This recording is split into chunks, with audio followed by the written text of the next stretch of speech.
Season 4, Episode 61 of Rackets, Bubbles, and Bid Stealers. I am Sam Fetterman. That is Jonathan Litzkin. And then there were two. It's aside from Houston, who obviously is compromised in terms of injuries, these have been the two best teams from November 6th to April 6th. I think that's very easily arguable. For the last 5 months, these two teams and Houston have been the best, and they will get a chance to lift the trophy. We need a name for the trophy. We really do. They will get a chance to lift the John Wooden Trophy. Can we call it? No, because there's already a Wooden Award. Wooden Award. They will get a chance to lift, I don't know, the Dick Vitale Trophy? The Mamadi Diakite Trophy. Yes, okay. They will get a chance. I was trying to think of a random player that won the title. They will get a chance to lift the Mamadi Diakite Trophy late Monday night in Glendale, Arizona. Jonathan, how are you doing? I'm doing great. Glad we got a somewhat exciting second game tonight. Because, the first one, I can deal with low scoring based on, how fast the game's being played generally. But that Purdue-NC State game was not good basketball. And I'm glad we got to at least see a quality basketball game for one of the games tonight. Purdue comes into that game, and we'll start with that, and they go in and they win a game with only attempting 10 free throws. All the discourse all week is about Aaron Torres' narrative and free throws for Purdue and how Edey's unfairly officiated and all that. Zach Edey takes 2 free throws. He still wins Ken Pom Game MVP. Once again, this is Zach Edey's 5th consecutive Ken Pom Game MVP. He has been Ken Pom Game MVP in 1, 2, 3, 4, 5, 6, 7, 12 of the last 13 games, 13 of the last 15 games. And he can do it in a bunch of different ways. He had 4 assists tonight as well, 2 blocks. It was really difficult for NC State to get anything going with Burns. And honestly, their best segments in that first half were with Burns out of the game. I think this is as well as Zach Edey's been defended the last 2 years, maybe.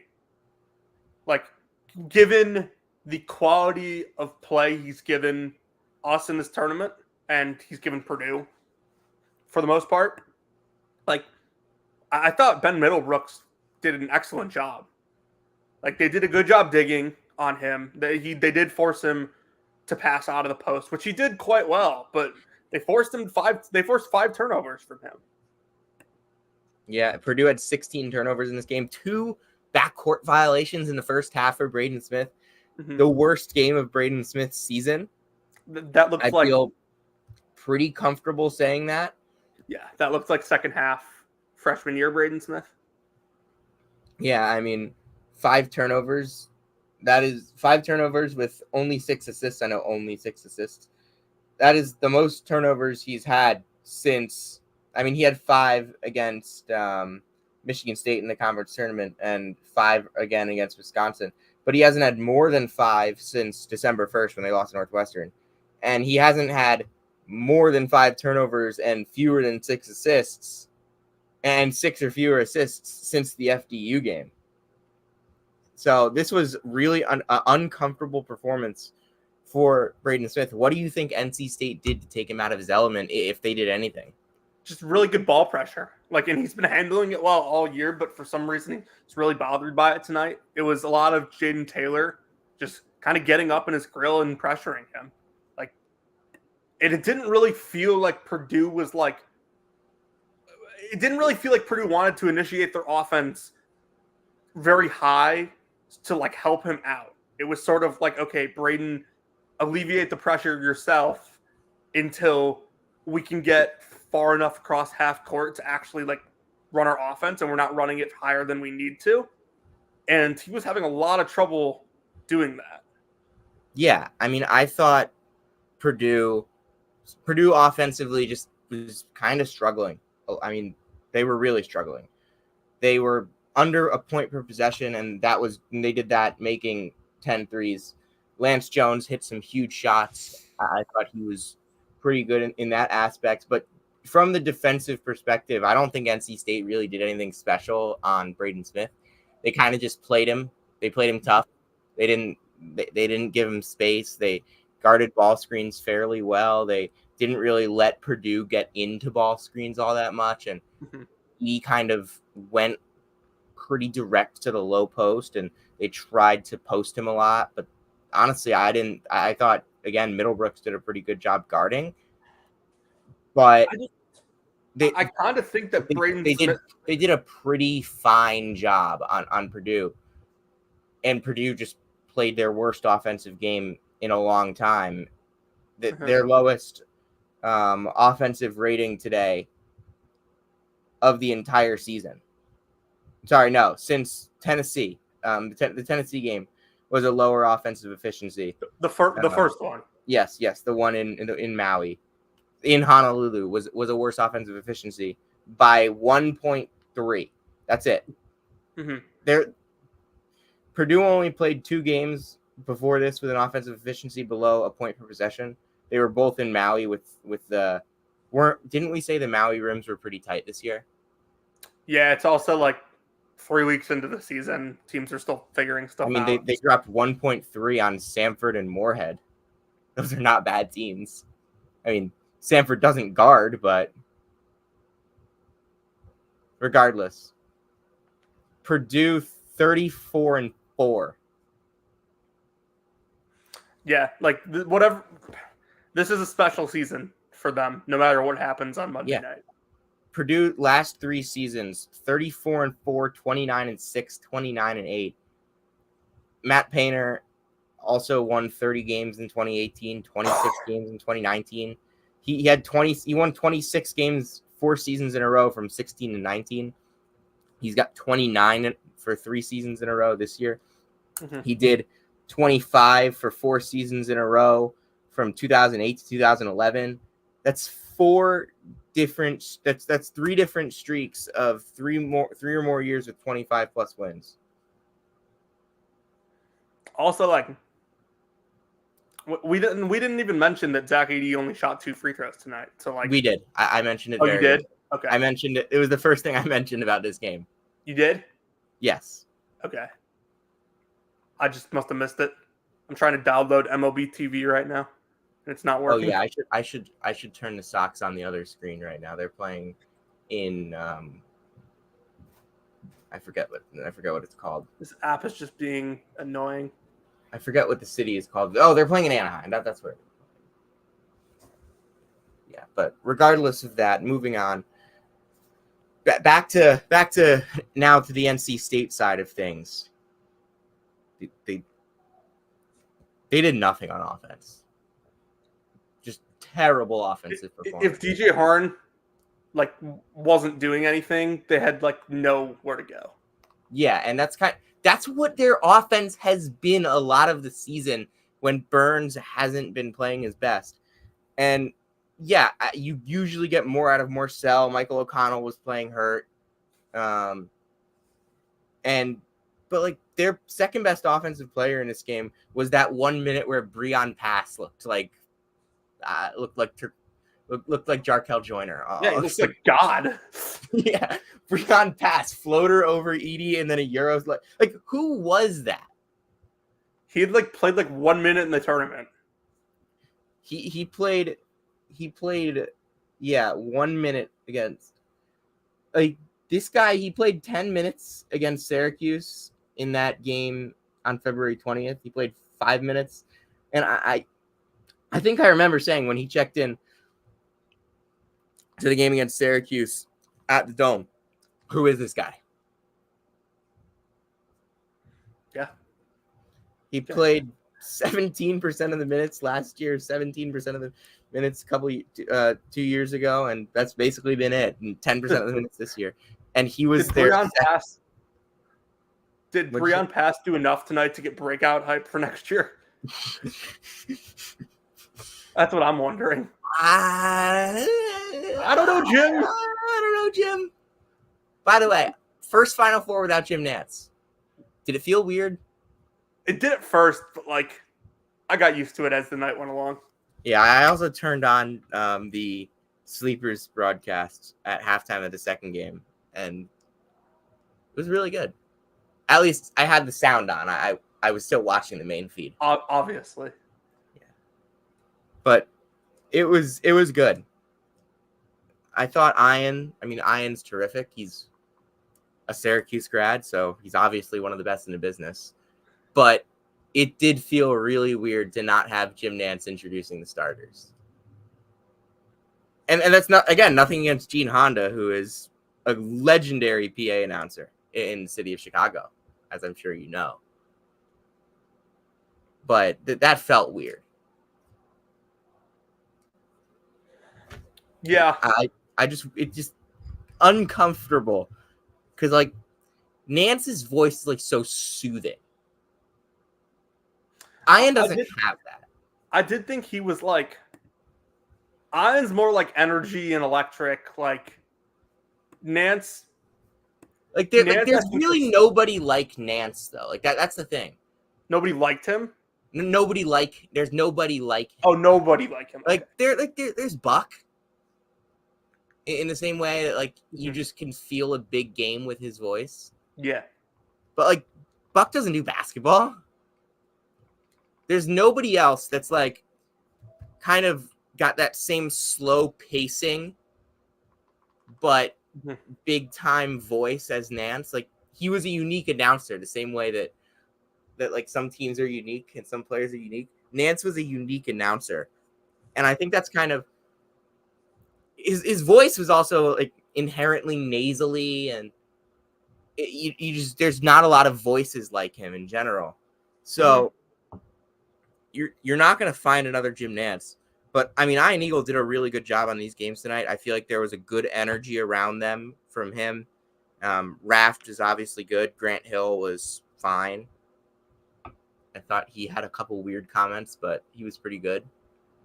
The Ian Eagle call for the Grant Nelson dunk was just spectacular. The halftime show in that first game was pathetic. What was it? I was not listening. We were having story time. Chuck said, like, Braden Smith, he's like, maybe that big shot at the end of the half will get him going.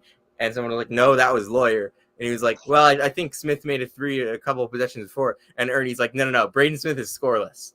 And Chuck was like, oh, my fault. Some people just don't know. But I thought Casey Morsell played very badly in this game. I mean, he scored 0 points. And this was Muhammad Diarra. That was Muhammad Diarra. That felt more like the real Muhammad Diarra. I said to my friends at one point in the game, he did something and, like, lost the ball, and I'm like, that's more like the Muhammad Diarra I know. Yeah. So last 2 games for him, 2.5 points per game, 6 rebounds per game. Still a lot of rebounds per game, but yeah. No doubt he was important for them in this tournament. He was their most... Him, Horn, and Burns really carried this team throughout this tournament. Mm-hmm. I think Burns gets way too much credit for the season. He was great in the tournament, but I think, like, he was terrific in this tournament, but people were acting like he was God for some reason. Mm-hmm. Oh, cool. Fat guy knows how to pass. Like, have you not seen big men who pass? Like, I love big men who pass. That's, like, my favorite archetype. You know that. NBA players win this round. Or, sorry, NBA fans win this round. You have all sorts of bigs that can pass in the NBA. Yeah. And there's bigs that can... There's a lot of bigs that can pass in college basketball, too. I feel like there's... Here. But let's play a game. Name a big that can pass, and I'll name a big that can pass. Oso Ighodaro. Ooh, okay. Give me Oz Shema.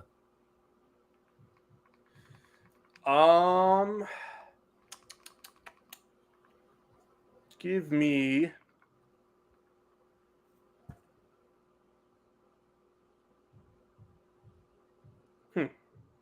There's one in your league. I mean, like, Robbie. I'm gonna go with Ali Khalifa. Huh? I'm gonna go with Ali Khalifa. I'm gonna go. Hunter Dickinson can pass. Yeah, a little. When he doesn't have tunnel vision. Give me. Ooh.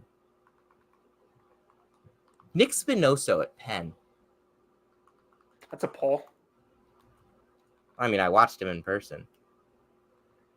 This is true. Oh, come on. I'm so close. Oh, I got a really good one. Give me Madi Sissoko. No, I'm kidding.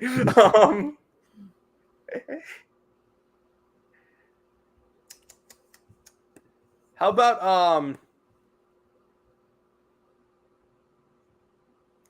would you consider I think Armando Bacot got really good at passing this year. Yeah. Give me Neil Quinn at Richmond. Give me Kalk really can't pass.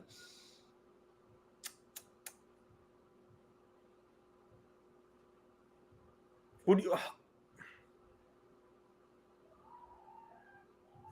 give me Ian Shefflin? Okay. Give me. I just had the name in my head. You get the idea though. Jakob Fritz. See, we have bigs that can pass in college basketball. We get the idea. Yeah. I enjoy playing that game though. Just name bigs that can pass. We have successfully logged into MLB TV. Anyway, so Purdue, let's kind of take it back to a little earlier in the season. What was the point in time where you had the lowest confidence in Purdue?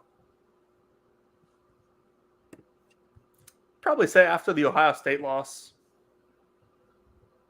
I'm not sure. No. I lied.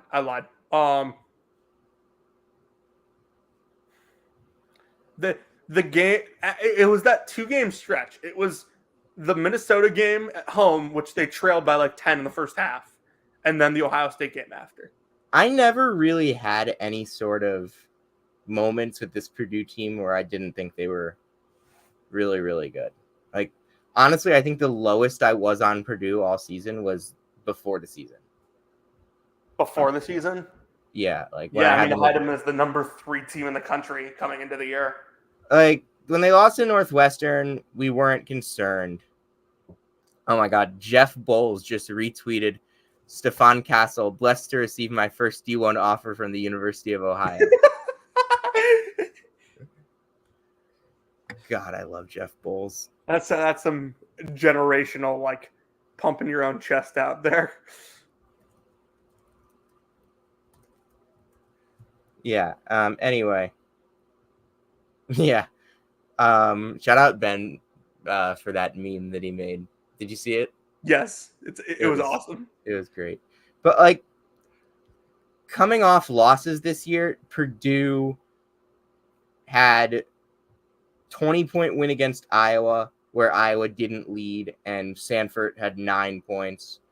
They had 20-point win against Penn State, where they led by 28. Mm-hmm. They had 30-point win against Rutgers, where Rutgers didn't lead. And then they had the Grambling game, obviously. Yeah. So I think after losses, like Purdue quelled doubts very quickly. Like they won in Maui, in Honolulu, and do you want me to pull up the tweet that I said? Yeah. That I sent around that time, 2023, 11/22, something like that.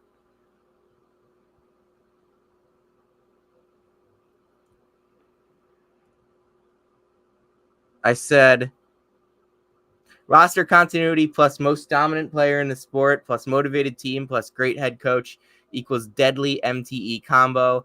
Not sure why I didn't see this coming. Mm-hmm. They were always going to win Maui. Yeah. Even with that tough path that they had to go through. Yeah, it was always going to happen. I mean, they had to play 3 teams that got to the second weekend in that tournament. Absolutely. And I look at, yeah, I mean, and right before that, their first really like tough game, they played Xavier at home, Mm-hmm. and that was a young Xavier team, and they handled that Xavier team. I mean, obviously Xavier didn't end up being great, but they had moments this year. They had that 2-game stretch against Alabama and Arizona where they got really sped up, but it didn't matter. Like Mark Sears scored 35. He had 8 threes. Alabama hit 19 threes, and Purdue comfortably, it felt like, won that game. And then Arizona had 24 assists on 32 field goals, and Purdue won that game also somewhat comfortably. Purdue, I didn't realize how like dangerously close Purdue got to like playing rematches against like 80% of the teams they played in the non-con. 80% of the good teams they played in the non-con. Yeah. Purdue, and then like the Illinois game without Shannon was a great Illinois performance, like towards the end when they came back, but Yeah, I never mean felt like Purdue was blasting them to start that game. Yeah, no, it never felt like Purdue was going to lose that game ever. No. I look at, and I just look at the fact that, hey, Miles Colvin hasn't done as much as we thought he would this year, but Cam Heide has been really good as a spark freshman coming in playing 30 or so percent of the minutes. They haven't used him a ton in the last 2 games, only 19 minutes combined, no points, only 1 shot attempt, but he's had some good moments all season long. And this Purdue team has a bunch of guys that played like a bunch more in the past few years that are totally fine playing a lot less now, in Ethan Morton and Caleb First, who are there and they're barely in the rotation right now. They are barely in the rotation. Right. And they were key. Caleb First started 12 games as a freshman. He played 45% of the minutes as a sophomore, and he's played 21% of the minutes this year. He has not played in any of the last 3 games. And the fact that Painter's able to get this type of buy-in with this type of player development and bring on Kaufman Wren the way he's played this year, which has been so impressive, and how Lance Jones has kind of made it so a backcourt of 6 foot, 6'1" and 6'4" doesn't matter. With his, I think that this team is just so well oiled in a lot of different ways. Yeah, I think that's one part of this whole Purdue season and Purdue run that I don't think Matt Painter's getting enough credit for. Like Sam, we talked a lot about it in the show, how like, yeah, sometimes he doesn't make the adjustments, and that's why like they lose. That's why they have these early exits. That's why they lose to these lower seeded teams. I think one of the major adjustments he's made in this season is going with the younger players that maybe haven't been through the grind of Purdue basketball yet, but like getting what they've gotten out of guys like Heide and guys like Colvin have been really important for them. Yeah, and I look at Purdue this year, and they have the ability to really turn stuff on and pound teams the same way UConn does. Like they did it against Utah State. That game was tied at like 23, and then it was the 20-point game at halftime. They pounded Gonzaga in the second half. they're obviously not quite as dominant as UConn, but they have the ability to pound teams. And I think we don't give Purdue enough credit for that. I had a lot of doubt about Matt Painter last year, and a lot of it was misplaced. But I also had some legit doubt about Matt Painter that was somewhat properly placed, and about how his teams adjust, because he struggled in a lot of important moments down the stretch run of past couple seasons. And I love that, and I always loved that 2018 Purdue team with Carson Edwards and Isaac Haas and company. I loved that team, and I remember saying in like January that I was going to pick them to win the national championship, and then they lost a couple in a row in February, and I was turned off. But I kind of always held something in my head against Painter for like that team not going on a big run. Like they made the Sweet 16, but right. And the next year they were awesome again. And then they regroup. They have one pretty down year, and they come back and another. I mean, they got a 4 seed the next in 2021, and they were not like a great team, but they got a 4 seed. And then last 3 years, 3 seed, 1 seed, 1 seed. Offenses are great. Defenses over the last years have been great. They are so good at what they do. When you get them in system, it's really tough to get them out. I love what Matt Painter's done this season in terms of making adjustments mid-game, coming up with I think his game plans this year have been so much better. This team is so much more adaptable to different situations. That was my concern with him last year. They weren't adaptable. They played the same way every game. This year, they can win in a plethora of ways, and it's what makes Matt Painter one of the 10 best coaches in college basketball. That might be low. He might be a top 5 coach. I have him in the top 5 right now in my early draft of my rankings. Yeah, love it. Does what was I gonna ask you? I completely mind blanking right now. What?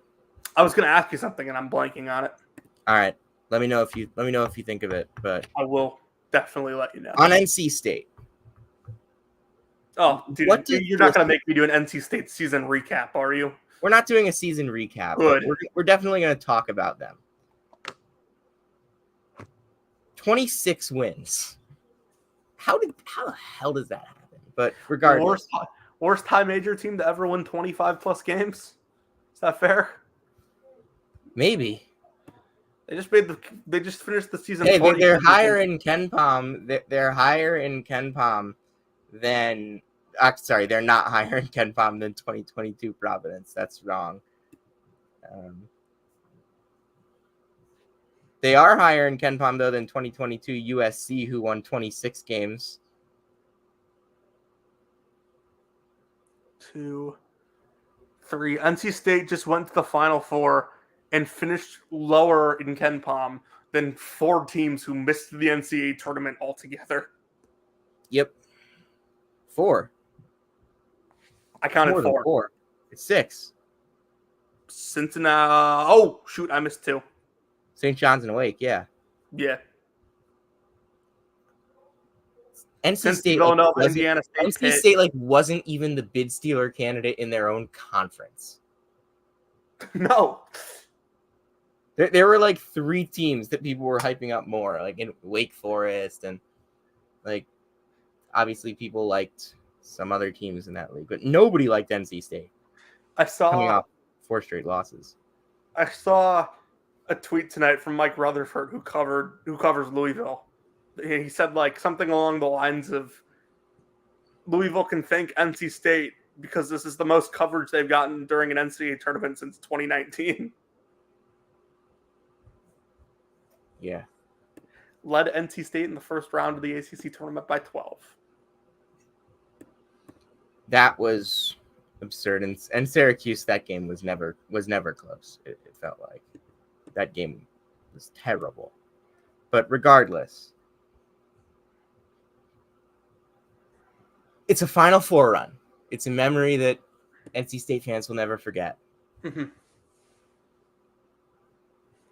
But it means Kevin Keatts, who everyone wanted fired. Like, does this run change your opinion on Kevin Keatts, like, at all? No, not at all. Like, doesn't budge. No. I feel like a little better about him, but like not like nothing significant. He gets a 2-year extension, I think, for winning the ACC tournament, right? Yeah, at least it's not a 5-year extension. Oh my god! I still feel if like that wasn't like built into his contract, like, and I was the NC State athletic director, I still would fire him. At least I think there's still a chance he couldn't get if they're. I mean, they got Huntley Hatfield in. Bravo. They can bring back. Can they bring back Horn? No chance. They can bring back Taylor.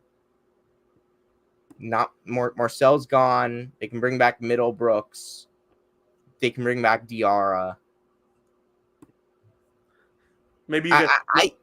I mean, breakout candidate Breon Pass. They have a couple like freshmen coming in, don't they? I think so. I'm sure they'll take like a guard who's like really quick and gets up a ton of shots in the portal. They'll take a DJ Horn replacement. Give me Frankie Collins at NC State. Just go Arizona State to NC State pipeline.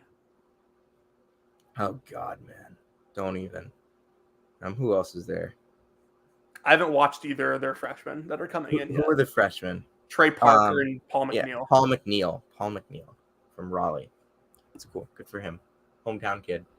I don't know how much those guys will play next year, but well, like, yeah, you have. I mean, I'm assuming like you'll get some transfers, but like right now they have one scholarship available. I don't think that NC State is going to.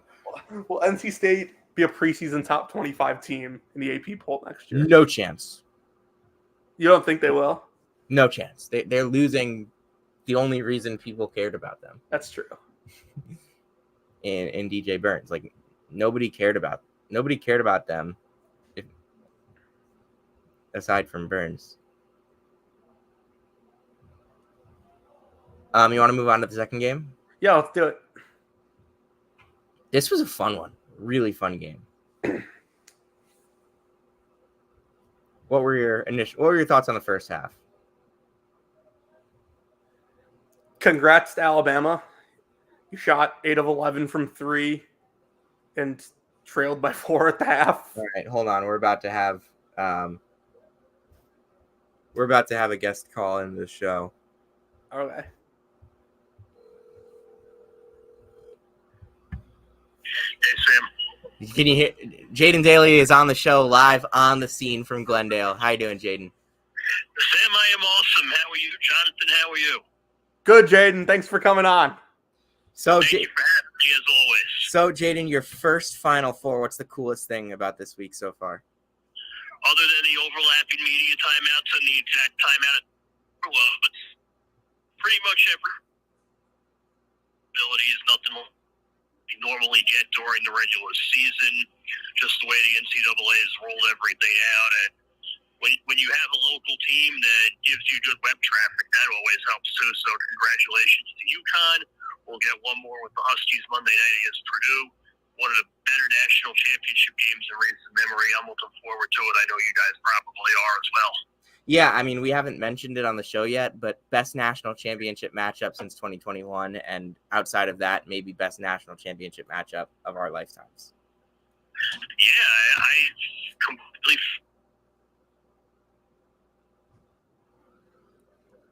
We can't hear you. Your connection.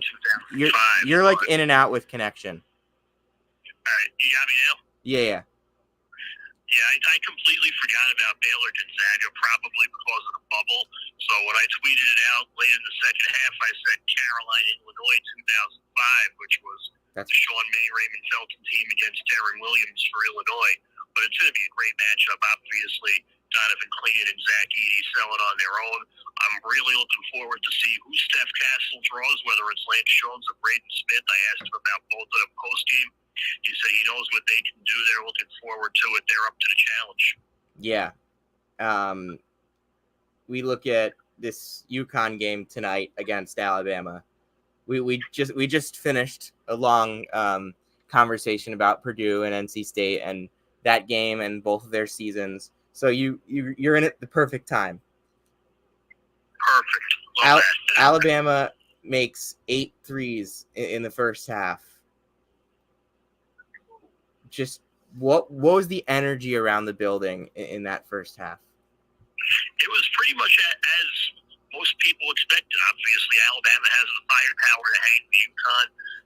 Well, I think a lot of us knew it would be close going into halftime, and I think a lot of the UConn fans were just hoping for regression to the mean on Bama's three-point shooting, which ended up happening in the second half. But give Nate Oates credit, he had a game plan to not only neutralize UConn, but make them work for it, and that's something that this team hasn't done in a couple of weeks. You got to go back to the tournament game against St. John's, the semifinal on Friday at the Garden, and find the last time that this team was really tested deep into the second half of the game. So Alabama did that. Ray Nelson had a double-double and dunk on Clean in the second half, and Donovan even said, every big man gets dunked on, it happens. Yeah. We go back to that game plan. What do you think Alabama was doing that was making UConn uncomfortable? I think that the floor spacing between Mark Sears and also between Aaron Estrada, who is a much better passer than a lot of people realize, obviously from his time in Hofstra, he led the Pride in assists and was one of the best players here in the Northeast area. Did he have more assists than Carlos? Last year, I believe he did. Interesting. Don't quote me on that, but I'm pretty sure he did. I'm checking that. If Sears and Estrada spaced the floor really well. He did not. 4.8 for JC and 4.3 for Estrada. Close enough. Yeah. Thank you for that. I think what Bama should have done was tried to get Rylan Griffin more involved. I liked what he did in the early parts of the first half where UConn was still feeling themselves out, and Bama had 3 potent shooters that could have gone right at the Huskies. Dan Hurley managed his bench well with foul trouble. I was worried about resting Clean as long as he did in the first half and the second half, but it worked to his advantage. That's why he has a national championship and neither of us do. But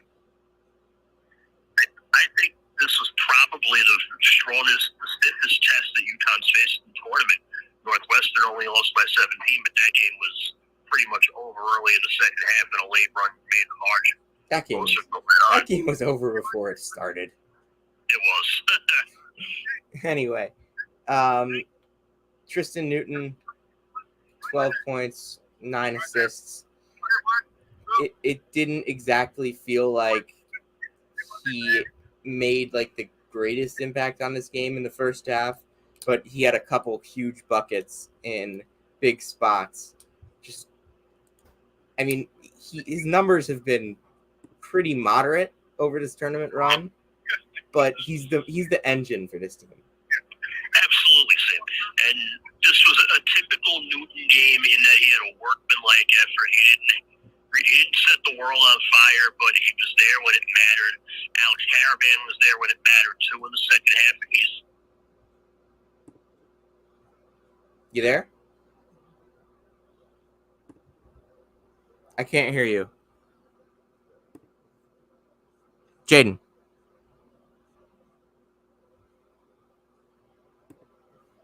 Jaden, are you still there? We lost you for most of that, but I mean, we've heard the Newton dialogue for the whole season. It's so impressive the way that he controls the pace of a game. He controls the flow of this game. And while the rest, and UConn took them off the ball a decent amount in this game, and they also took them off the floor a little bit more than I thought they would in the first half. There were some really strange lineups that UConn went to, but they survived all of the tough minutes. They did. I was questioning that too with Diarra and Samson Johnson on the floor at the same time that early.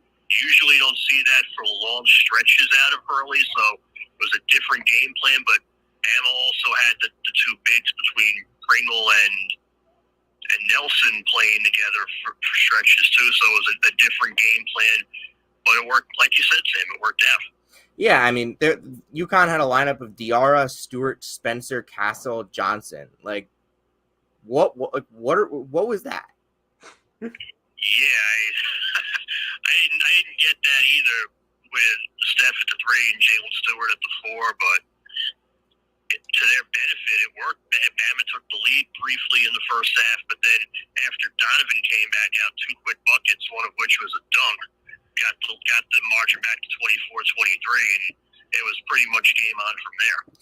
And Stephon Castle, most important performance of his career.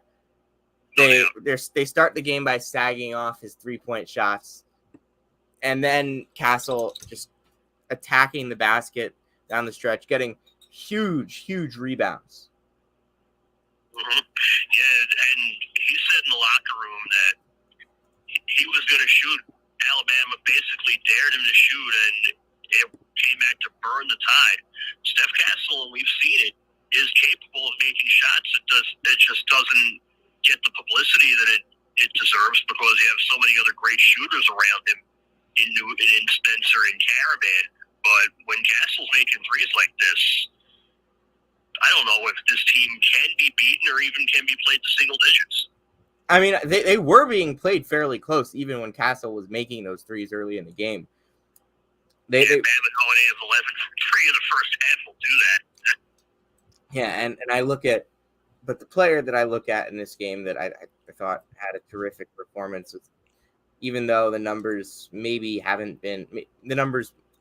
wasn't his best performance statistically, but Cam Spencer had some huge hustle plays in this game. And I think there were a couple of moments where I was like, Cam Spencer's offensive rebounding. He had 3 offensive rebounds in this game, 3 offensive rebounds against Illinois.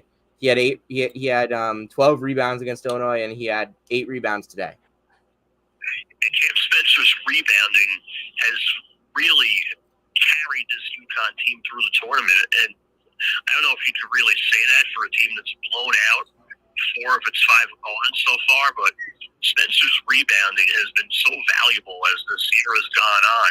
You don't normally expect that from a 6'4" guard, but I think he finished with 8 rebounds again tonight. Yep. And had the final basket, a fitting one on this his 24th birthday. They had cake in the locker room for him, and he told Alex Caravan, who was his roommate on the road, he goes, the most important present is going to come Monday night. Yep, 6.8 rebounds per game in the NCAA tournament for Cam Spencer. Jaden, go find somebody cool and bring them onto the podcast for us. All right, I gotta see. I have nobody out in the arena right now, so everybody's either back in the press room or in the Alabama locker room. So you kind of caught me at bad time with that one, and I apologize for it. Yeah, call me back when you find someone cool willing to come on the show. All right. Okay. All right. Thank you. We can do. Thank you, Sam. Thank you. All right. That was. Who is your idea of cool? Just for the record. I don't know. Somebody that's on our guest list, like our big long guest list that we have. Someone that we have had on the show, someone we haven't had on the show. I did a lot of talking there. Jonathan, time for you to talk about UConn. Yeah. I thought Tristan Newton was really important tonight. I'm glad you guys touched on that. Despite the poor shooting effort, he had some really big shots in the second half. He still finished with 9 assists.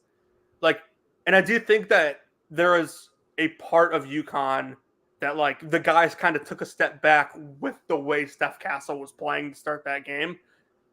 This team, it's unfair to say that that this team doesn't have an alpha because of how balanced they are. Like, I think they have like 5 alphas, and that's what makes them so good.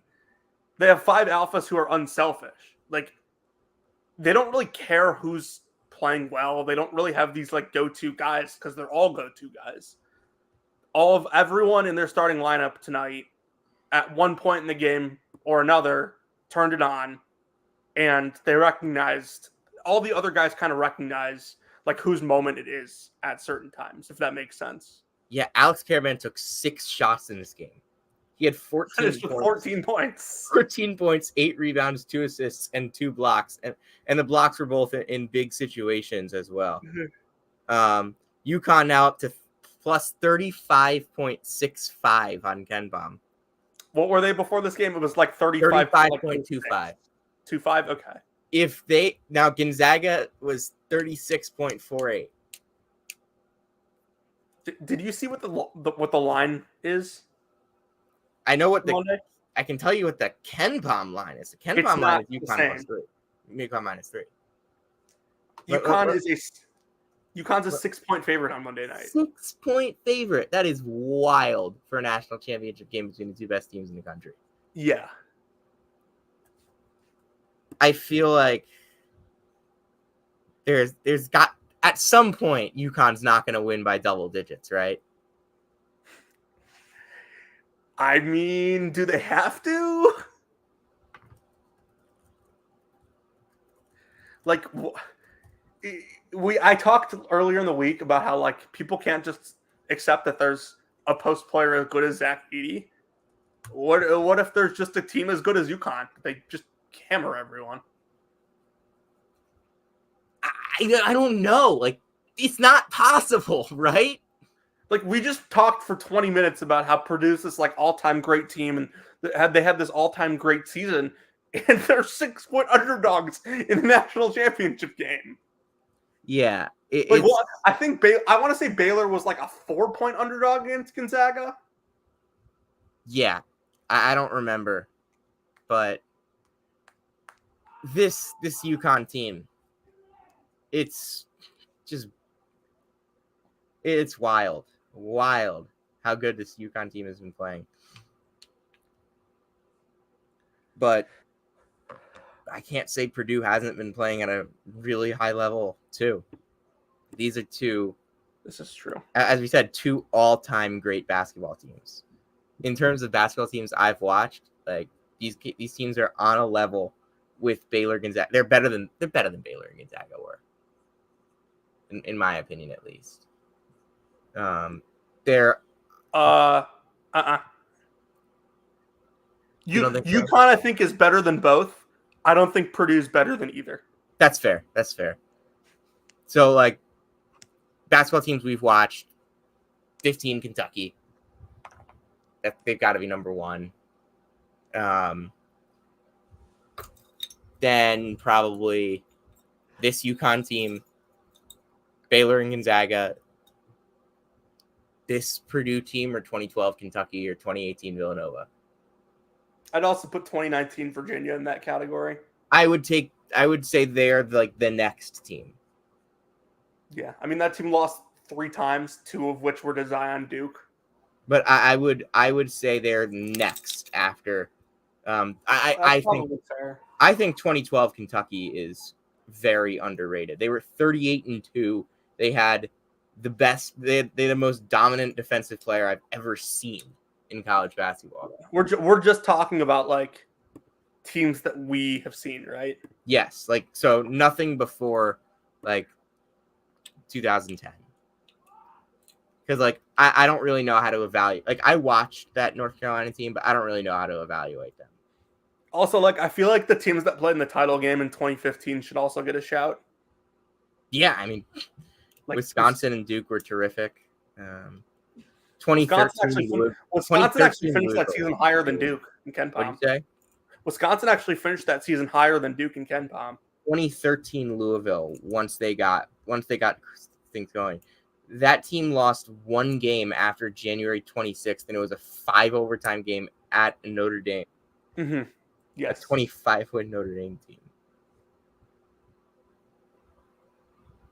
In 2013, who was on that Notre Dame team? They were really, really good. 2013 Louisville. I think. Yeah. I don't think 2022 anyone was close. 2023, no one was close. Like this UConn team has far surpassed the last one. 2023, everyone stunk, however you say it. Hey. Just because you don't understand the question doesn't mean nobody knows the answer. They were hurt, man. They wouldn't have won it anyway, but they were hurt. They didn't play. They blew it anyway. They played like crap. Dude, you could tell from their first half of the tournament that they weren't going to win the title. The Northern Kentucky game? Yeah. Dude, they came back from 10 points down in the second half against Auburn in Birmingham with both of their star guards in foul trouble, and like then they just totally, because Auburn just couldn't stop fouling. Houston played 6 halves in the NCAA tournament last year, and I don't think one of them was a good half of basketball. No. Well, the second half against Northern Kentucky was fine. Yeah, but like that's actually not really. Like, yeah, I don't know, Jim. But this UConn team, I how many times do you think I've said this UConn team? Those 3 words in order this season on the podcast. This UConn team? Just those 3 words. This UConn team. It's a great question. Probably 28. Probably a lot more than that. Just how good this UConn team is. Do you think it's getting into Furphy numbers?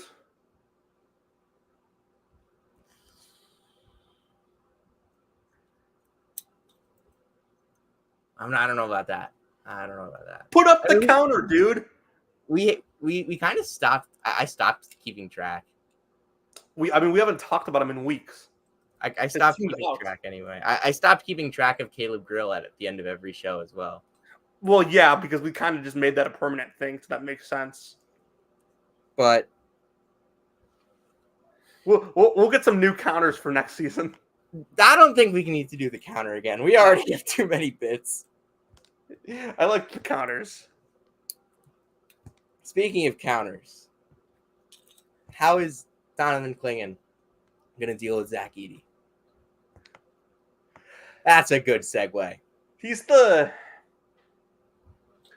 like maybe the only guy in the country that can play him straight up and have success. You mean you don't think Jamarian Sharp could do it? Hey, that's 2-time Missouri Tiger Jamarian Sharp. Jamarian Sharp was a Missouri Tiger Marfo without actually ever committing to the school.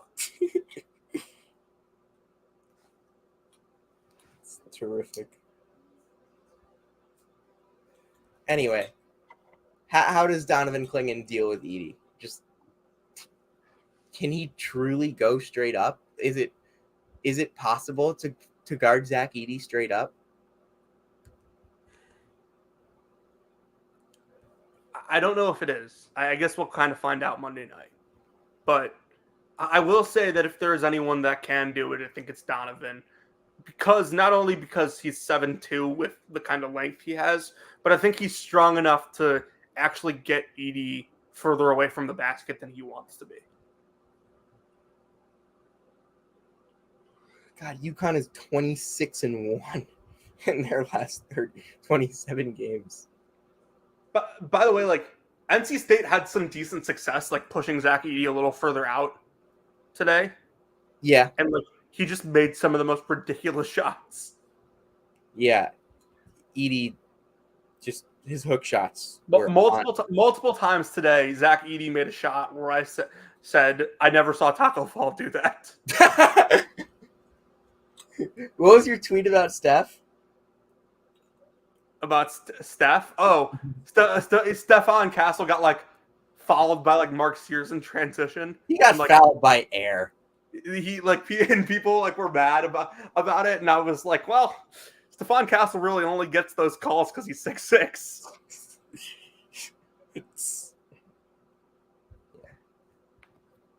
UConn, Purdue, the two top teams in the sport.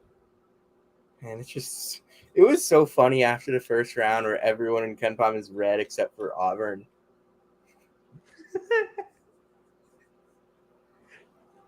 The ultimate analytic trickers.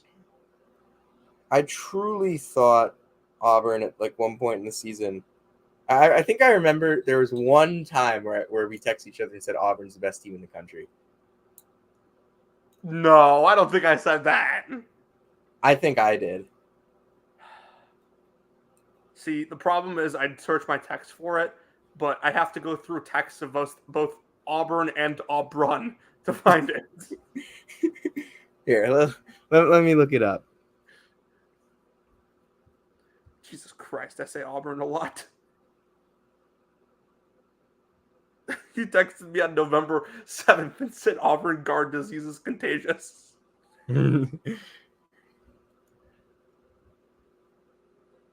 Auburn see. really good on December 17th.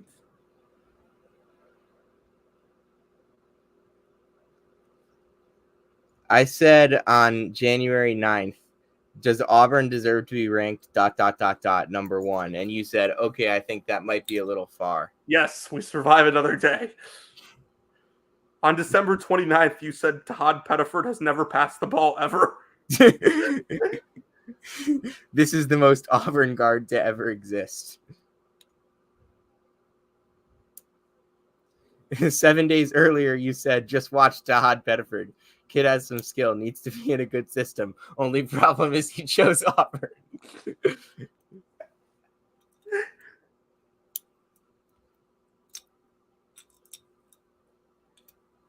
Anyway, you want to talk about the women's games? Sure. South Carolina is a wagon.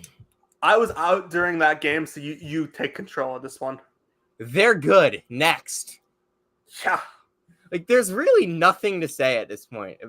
Like, all of the superlatives about UConn, South Carolina is significantly better than UConn was. Than UConn is. Ignore me. I'll tell you this later. I just saw the dumbest thing I've ever seen. All right. You can message it or text it or whatever. But, like, Camila Cardoso had played 23 minutes in this game. Like, she came out of the game injured and like came right back. And it just felt like she was the best player on the floor even when she was not on the floor. Because you could tell just like the threat of her coming back into the game eventually, like, because her deterrence at the rim was incredible. Her positioning her ability to get deep post positioning. Like, there was this one possession where North Carolina State, the defender just like let her the defender just was like standing there and trying to guard, and Cardoso just steps in like one big step around the defender. And there's nobody in between her and the basket, and it's an easy pass. South Carolina is the number one 3-point shooting team in the country by 3-point percentage, something like that. That's the difference between this team and last year's team. Yeah, last year's team couldn't shoot at all. They're 37-0. They're 37-0. They have the best coach, maybe in college sports right now. Yeah, I think I'd agree with that. At least in revenue college sports. Yeah, I'm not sure. I'm not going to come out here and say Don Staley is better than every cross country coach. Yeah, there might be a swimming coach out there that teaches the breaststroke. Whoever the Northern Arizona cross country coach is, that's the best coach in the country. I have no idea, man. I think they've won like 30 national championships or something. I don't know. I might be wrong on that. Northern Arizona cross country.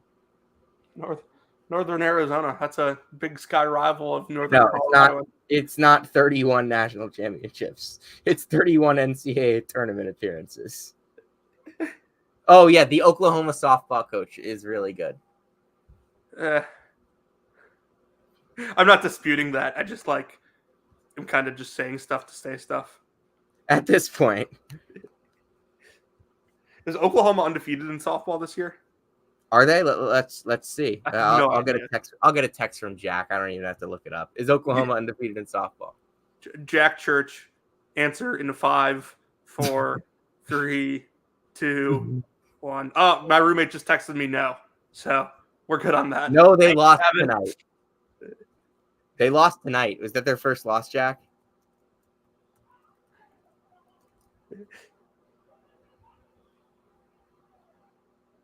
We'll see. I feel like No, they're 35-2. Down here. That's almost what UConn is. UConn is 36. UConn's 36-3. Yeah. They lost to Louisiana Lafayette and the University of Texas. Those are their only 2 losses. That's pretty. Those are also 2 opponents that Rick Barnes played against in the last 2 marches. That is correct. Anyway, shall we talk about the women's game that actually was really exciting? Mm-hmm. Dude, Gino coached his ass off. Yeah, he did all year, and I think I don't think anyone truly wrote Gino off as a coach, and people have had their think pieces and diatribes through the years about like why has UConn not won a national championship since 2016, and there's a few reasons. Well, the previous best player in this history of the sport left, and one of the best recruiting classes ever left, and also like UConn, the talent level around the sport has gotten so much better since UConn's last national championship. UConn didn't have the most, that was maybe the last time UConn had objectively the most talented team in the sport. Because immediately after Brianna Stewart leaves, you have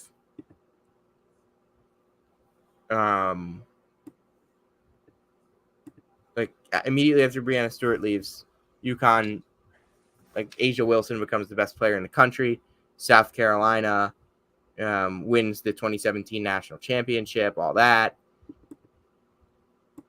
And then, obviously, other teams won national championships too.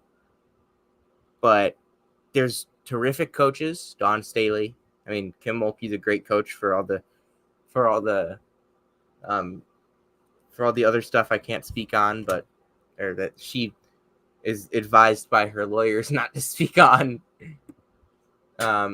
She's a terrific basketball coach, regardless of how she does it. There's those people have been around, but the fact of the matter is that UConn no longer just has the best players every year. They have some of the best players, but they don't have all of them. There's no Diana Taurasi, Sue Bird teams going around there anymore. Mm-hmm.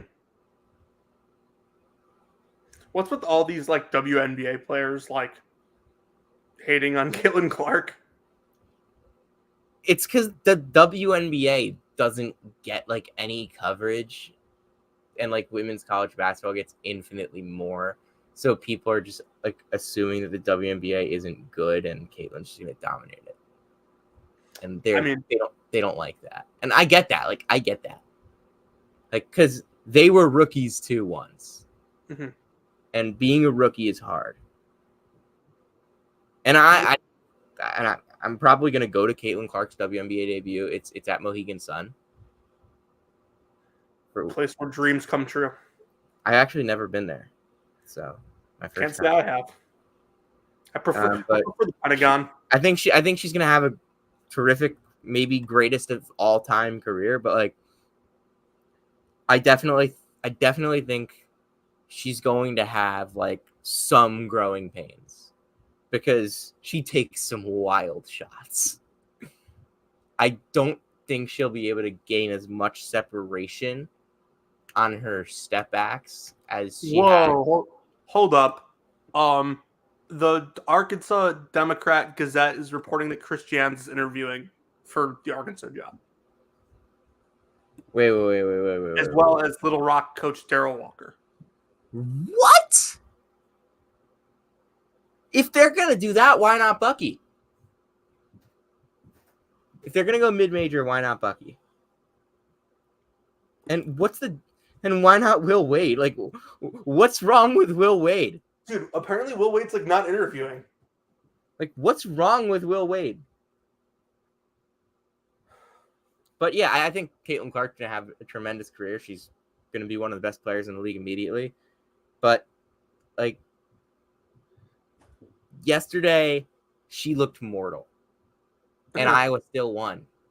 Because even when she's mortal, even when you're denying her the ball, and UConn had such a terrific game plan, just denying her the ball, guarding her at half court, switching ball screens between Nika Mule and Paige Beckers. She's still just so fast. Mm-hmm. And I thought, as well as Gino coached in the first half, Bluter was so good in the second half. I look at that first three that Clark hit in the second half. It was a screen to get her downhill, and then a double screen for her to come back around and hit a three from a couple steps above the left wing. Did you like that? That's a wild play call. Mm-hmm. I don't think I've seen anybody call a play like that in a long, long time. What did you think of Lisa Bluter? Yeah, I mean, they were down early. I thought their adjustments were good. Like other players, I think that was the criticism of Iowa for most of the year. I forget who it was, but someone mentioned earlier in the year that like the Iowa team isn't as good as they were last year around Caitlin Clark. Because I mean, you don't have Monica Zanano and McKenna Warnock. You don't have those two. But Stolpe had to step up big, and she had games where she stepped up big this year, and she had games where she didn't. And Kate Martin made some really big shots for them. Yeah, and Gabby Marshall played some terrific defense down the stretch. She really made life difficult for Paige. Mm-hmm. And at the end of the day, I went to bed angry about the call. But I woke up realizing that it was the right call. I think people don't realize that, okay, yeah, it sucks that, the refs made that call and that's how, the game was decided, if you want to say that. But what would suck even more the game was finalized. Not finalized because UConn still had a chance on the rebound. But the game was... It swung heavily in one way. Yes. But what would suck even more is if the refs didn't make the correct call and they let it go and then Paige hits a shot for the win. Now Iowa's the one that's screwed. That would be even worse. And people but again, I still don't think there's as much outrage around it if they don't call it and UConn wins, because that's not something that illegal screens. People just genuinely don't know the rules about illegal screens because nobody ever calls illegal screens. They're very subjective. They're a rare call. And I feel like this is actually a really good thing that it got called so people can see what an illegal screen looks like. Yeah. If you by definition, that's a very clear illegal screen. Yeah. Leaning one way, feet are wider than the shoulders. That's just crystal cut. Obviously, you can turn your body and make it more obvious, but it's pretty crystal, in my opinion. I mean, Marshall did a good job selling it. I don't think that she gets the call if she doesn't sell it as well as she did. but it was the right call in a big spot. And like, either do you want the players to decide the game? Don't set illegal screens.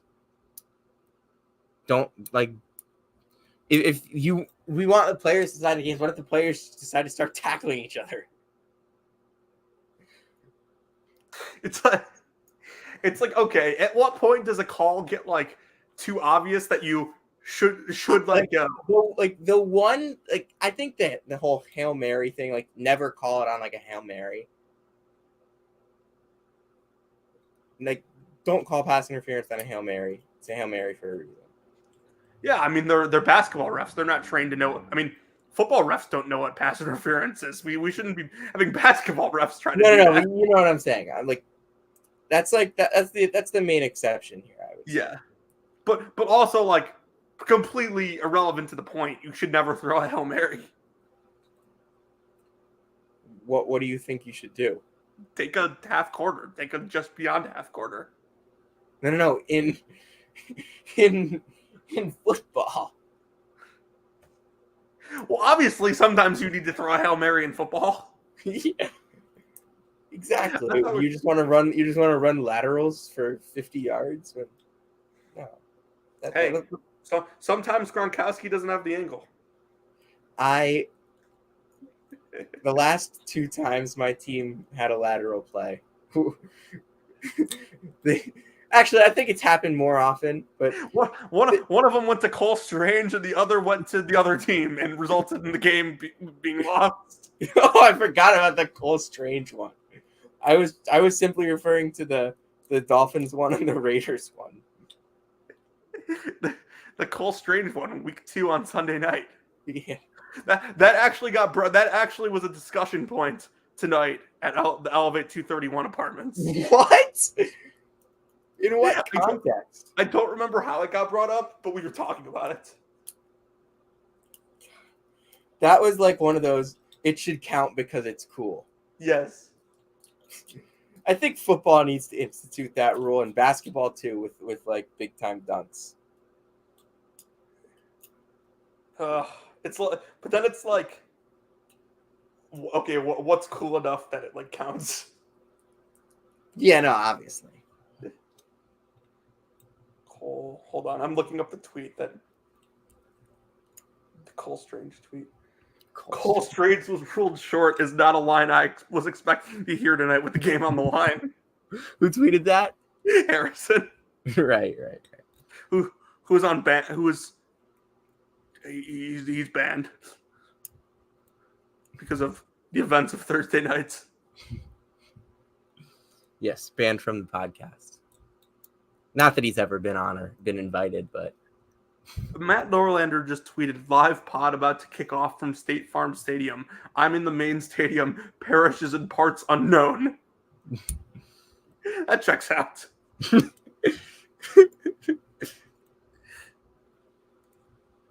Anyway. South Carolina, Iowa. It's the matchup everybody outside of the state of Connecticut wanted. Yeah.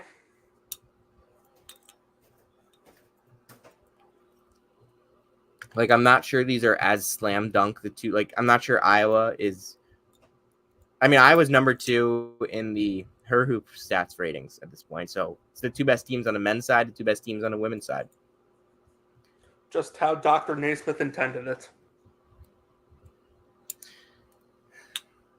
Only one more episode in season 4. We're gonna finish with 62 episodes. We'll probably have more next year. I would imagine. Hopefully. I mean, we did a lot this year in January, like just trying to force them in. Yeah, but we also like took a little bit of a break in like late December, early January. Yeah, because I was going to games every day. Yeah, and we didn't do I don't know what my schedule is going to look like next year because obviously schedules haven't begun to come out yet. But we should definitely be doing a lot of pods in the off season. Mm-hmm. We'll probably start. We might have one Tuesday night. because I'm basically unavailable Wednesday through Friday because I'm going to Woo Sox games. Mm-hmm. But anything else you want to add before the show ends? Make sure you fully grasp what Monday night is. And what tomorrow is. It's very it's very rare that like we get championship matchups that are like, but not just the two best teams, but between two teams that are this good. Absolutely with you. Anyway, check out brackets, bubbles, and bitstealers.com. I've been posting a bunch of transfer portal stuff on there. Jonathan, you'll have Chipotle National stuff tomorrow. Yeah, I'm in the middle of it right now. Yeah, I'm going to do portal commitment watches during the week. I'm not going to do them on the weekends. Makes sense. I don't want to. Because, kids don't commit on the weekends. Yeah, sometimes they do. I'm kidding. You know what I do want to add that I was really disappointed in? What? We didn't get a Final Four halftime commitment today, like last year. Jameer Nelson. Shout out Jameer Nelson and the TCU Horned Frogs. We did get a Final Four halftime contact list though. Who was it? Roddy Gale. Oh, I did see that. Yeah, the first team listed was BYU. Yeah, 29%. He's a better 3-point shooter than 29%, but it's just ironic. Did we talk about the Grant Nelson dunk? Not really. What was your reaction to it? I was like, wow. I remember when Osogadaro dunked on Klingon last year, and nobody talked about it. I think given the circumstances, I think it was like one of the best NCAA tournament dunks ever. What? The Grant Nelson dunk? I don't know. I agree with that. Dude, given who was guarding him? I mean, sure. One possession earlier, he tried the same thing and got stonewalled. Yes. If at first you don't succeed, try again.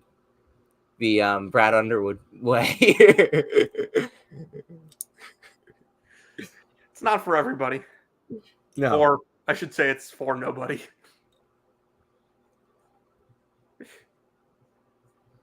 Should we close it? Got anything else? I'm disappointed that we didn't get any live tweets from a media basketball game this year like we did last year. Do you not remember that? Remind. We got video from like Jim Root playing basketball. Like, right. Was that supposed to be yesterday or today? It might be tomorrow. I don't know. Maybe if it is tomorrow, we will be locked in. If it's tomorrow, we'll have a whole podcast on it. Dude, they should like fly us down there to like announce the game. Nah, they probably have much better people to announce the game than us. They bring in Ian. Yeah, you got to bring in Ian. Oh my god! I mean, Fanta should be calling the game on the court. He really should. What if I need Fanta to do a windmill in this game? I think they might have to lower the hoop a little bit. I don't know about that. You could probably pick him up, and I don't know. Put him on Carter's shoulders. Carter Elliott to the rescue. Yeah. Put him on Carter's shoulders and have him do it. But if you had to draft your media basketball team, who are you taking? Oh, T.O.'s the number 1 overall pick, but I don't think he's there. I don't think he's there. Yeah, because he's doing. I don't know. Is he? I mean, he works for like the Hornets now, doesn't he? Yeah.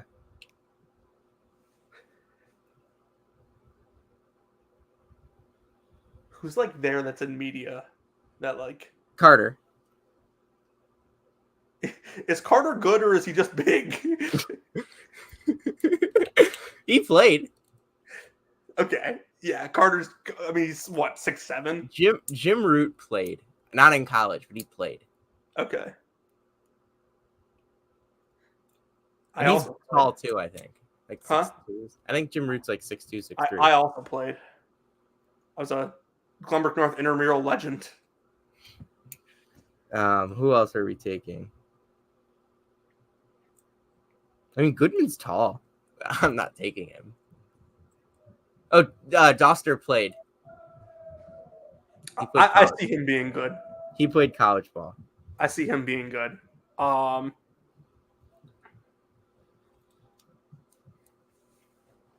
mean, like the other field of 68 guys that are there, I bet like Randolph Childress is obviously good. John Henson, he's pretty good. I'm not sure. I mean, who else could you possibly take here? Who else is there? Randolph Childress, his senior year, averaged 20 points a game for Wake. Really? I did not know that. And shot 38% from three. Okay, that's interesting. So, like, yeah, I mean, like, the guys who, like, actually played, obviously. Yeah. But of the guys who didn't play, who are you taking? The guys that didn't play? I mean, like, didn't play, like, high-level college basketball, I'm assuming we're talking here? Yeah. Of guys who didn't play college basketball. The guys that you, like, see and you don't, your first thought isn't like, oh, he was a really good basketball player. Yes. I mean, like, probably Carter, right? No, I'm not counting him. You're not counting him? Not counting, like, Carter, Rob, those guys who played.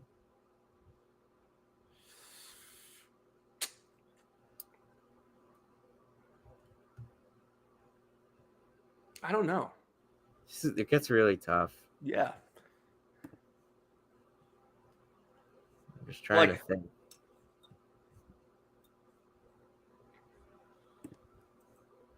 Like, you think Norlander's any good? I wouldn't. I wouldn't pick him.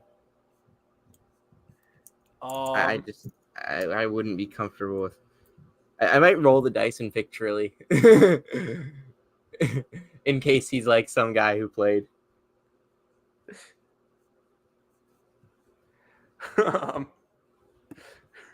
Yeah, Trilly Donovan is actually Oscar Tshiebwe.